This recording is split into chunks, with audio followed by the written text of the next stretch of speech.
எல்லாருக்கும் வணக்கங்க. இந்த வீடியோவில் நம்ம பார்க்க போகிற டாபிக் என்ன அப்படின்னா, நட்சத்திரம் குறிக்கும் உடல் உறுப்புகள்.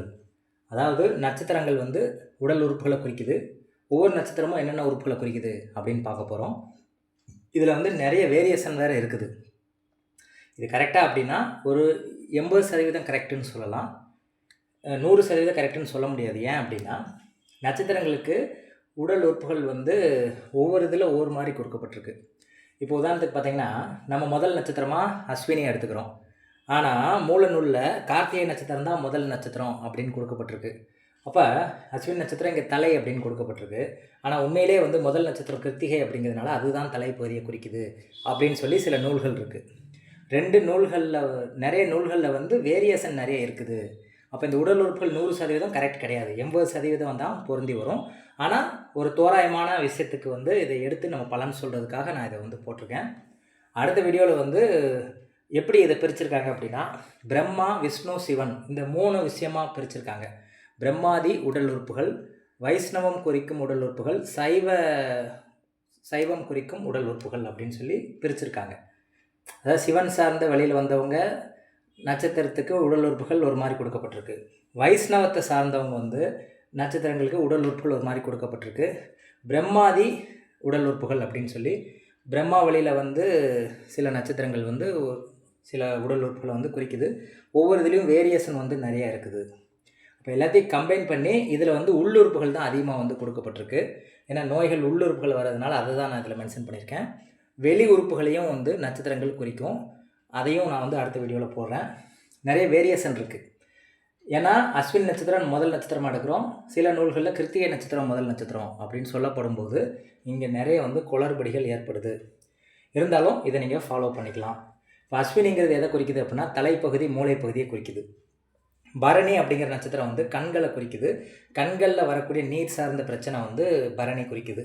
கிருத்திகை அப்படிங்கிறது கண் பார்வையை குறிக்குது, குரலை குறிக்குது, கீழ்த்தாடை பகுதியை குறிக்குது, நாக்கின் அடிப்பகுதியை குறிக்குது. நம்ம நாக்கில் அடிப்பகுதியில் ஒரு ஜாயிண்ட் வருதுல்ல, 2 ஜாயிண்ட்டு, அதுதான் கிருத்திகை நட்சத்திரம் குறிக்குது. ரோஹிணி நட்சத்திரம் வந்து வாய்ப்பகுதி, நாக்கு, கழுத்து சார்ந்த முதுகெலும்பு, கழுத்தும் முதுகெலும்பும் சேரக்கூடிய ஒரு பகுதி தான் ரோஹிணி நட்சத்திரம் குறிக்குது. மிருகசீரிடம் அப்படிங்கிறது தொண்டை பகுதியை குறிக்குது. காது, கன்னம், கழுத்தில் இருக்க விலா எலும்பு, மார்பு, இருதயத்துக்கு செல்லும் இரத்த நாளம், இதெல்லாம் வந்து மிருகசீரிடம் குறிக்குது. திருவாதிரை அப்படிங்கிறது நம்ம ஷோல்டர்ஸ் அப்படின்னு சொல்லக்கூடிய புஜங்களை குறிக்குது. தொண்டை, குரல் வலை இதை குறிக்குது. புனர்பூசம் அப்படிங்கிறது கல்லீரலும் நுரையீரலையும் குறிக்குது. அதாவது நுரையீரல் அப்படின்னா லங்ஸ்ன்னு சொல்லுவோம், கல்லீரல் அப்படின்னா லிவர் அப்படின்னு சொல்லி சொல்லுவோம். பூசம் அப்படின்னா வயிறையும் பித்தப்பையும் குறிக்குது. அடுத்து பார்த்தீங்கன்னா ஆயில்யம் வந்து உணவு குழாயையும் சிறுகுடல் பகுதியை குறிக்குது. மகம் நட்சத்திரம் வந்து தண்டுவடத்தையும் மண்ணீரலையும் குறிக்குது. பூர நட்சத்திரம் இருதயத்தையும் முதுகு தண்டையும் குறிக்குது. உத்திர நட்சத்திரமும் ஹஸ்த நட்சத்திரமும் ஒரே விஷயத்தை தான் குறிக்குது, குடலையும் ஈரலையும் குறிக்குது. சித்திரை அப்படிங்கிற நட்சத்திரம் வந்து அடிவயிற்று பகுதி, சிறுநீரகம், குடல் இறக்கம் இது சார்ந்த பிரச்சனைகளை குறிக்குது. சுவாதி அப்படிங்கிற நட்சத்திரம் வந்து மூத்திர பையை குறிக்குது, தோல் சார்ந்த பிரச்சனைகள், குடல் வால் சார்ந்த ப்ராப்ளத்தை குறிக்குது சுவாதி. விசாகம் அப்படிங்கிறது பிறப்புறுப்பு, பெருங்குடல் பகுதியை குறிக்குது. அனுசம் அப்படிங்கிறது மலக்குடல், பிறப்புறுப்பு அருகில் உள்ள எலும்புகள் அதை குறிக்குது. கேட்டை அப்படிங்கிறது கருப்பை குழாய், பாலுறுப்பு, அதுக்கப்புறம் மலவாய் இதெல்லாம் வந்து குறிக்குது கேட்டை. மூலம் அப்படிங்கிறது வந்து இடுப்பு பகுதியை குறிக்குது, தொடைப்பகுதியில் குறிக்குது. சியாட்டிக்கா நரம்பு அப்படின்னு சொல்லுவாங்க. அதாவது ஒரு சைடு வந்து நரம்பு வந்து சுள்ளுன்னு இழுக்கும் கால் பகுதியில், அதை வந்து சியாட்டிக்கா நரம்புன்னு சொல்லுவாங்க. அது அப்புறம் தொடை சார்ந்த எலும்பு பகுதியை குறிக்குது மூலம். பூரடம் வந்து இடுப்பெலும்பை குறிக்குது, இருதயத்துக்கு செல்லும் இரத்த நாளங்களை குறிக்குது. உத்திராடம் அப்படிங்கிறது முழங்கால் பகுதி, மூட்டு பகுதியை குறிக்குது. திருவோணம் அப்படிங்கிறது முழங்கால் பகுதியும் நீர் சுரப்பிகள் சார்ந்த விஷயங்களையும் தோலையும் குறிக்குது. அவிட்டம் அப்படிங்கிறது கணுக்காலையும் கால் எலும்புகளையும் குறிக்குது, காலில் இருக்கக்கூடிய எலும்புகளை குறிக்குது. அப்புறம் ஆங்கிள் அப்படின்னு சொல்லக்கூடிய கணுக்காலை குறிக்குது. சதயம் அப்படிங்கிறது முழங்கால் மற்றும் கணுக்காலுக்கு இடைப்பட்ட பகுதியை குறிக்குது. அதுக்கடுத்து பார்த்திங்கன்னா பூரட்டாதி வந்து கணுக்கால் அப்படின்னு சொல்லக்கூடிய ஆங்கிளையும் ஃபூட் அப்படின்னு சொல்லக்கூடிய பாதத்தையும் குறிக்குது.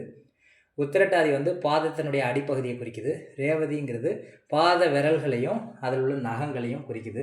இப்படி இது கொடுக்கப்பட்டிருக்கு. இது ஒரு 70-80% பொருந்தி வரும். இது போக வந்து வேறு நூல்களில் சொல்லப்பட்ட உடல் உறுப்புகளையும் நான் அடுத்த வீடியோவில் போடுறேன். இப்படி நட்சத்திர காரத்துவங்கள் தெளிவாக தெரிஞ்சது அப்படின்னா நோயை வந்து ஈஸியாக ஃபைண்ட் அவுட் பண்ண முடியும். கிரக காரத்தை வச்சும் ஃபைண்ட் அவுட் பண்ணலாம். அதை விட நட்சத்திரம் வந்து சிறப்பாக வேலை செய்யும். இது ரொம்ப கஷ்டமாக இருக்குங்கிறவங்க கிரக காரகத்துவத்தை நீங்கள் ஃபாலோ பண்ணிக்கலாம். எதனாலும் நீங்கள் ஃபாலோ பண்ணி பலன் சொல்ல முடியும். அப்போ நட்சத்திரம் குறிக்கும் உடல் உறுப்புகள் உங்களுக்கு புரிஞ்சிருக்கும்னு நினைக்கிறேன். அடுத்த வீடியோவில் வந்து நட்சத்திரம் குறிக்கும் உடல் உறுப்புகள் இன்னொரு வீடியோவும் போடுறேன். அதையும் நீங்கள் ஃபாலோ பண்ணலாம். அதுவும் சில நூல்களில் கொடுக்கப்பட்டிருக்கு. அதில் வந்து முதல் நட்சத்திரமாக கார்த்திகை நட்சத்திரம் தான் கொடுக்கப்பட்டிருக்கு. அதில் அஸ்வினி பரணிங்கிறது மேல் பாதம் கீழ் பாதம்னு போட்டிருக்கோம். அதையும் நான் வீடியோ போடுறேன். எல்லாத்தையும் பார்த்து பயனடைங்க. அதுக்கடுத்து ராசி காரத்துவமும் பாவக காரத்துவமும் இந்த உடல் உறுப்புகளுக்கு நான் போடுறேன். நன்றி, வணக்கம்.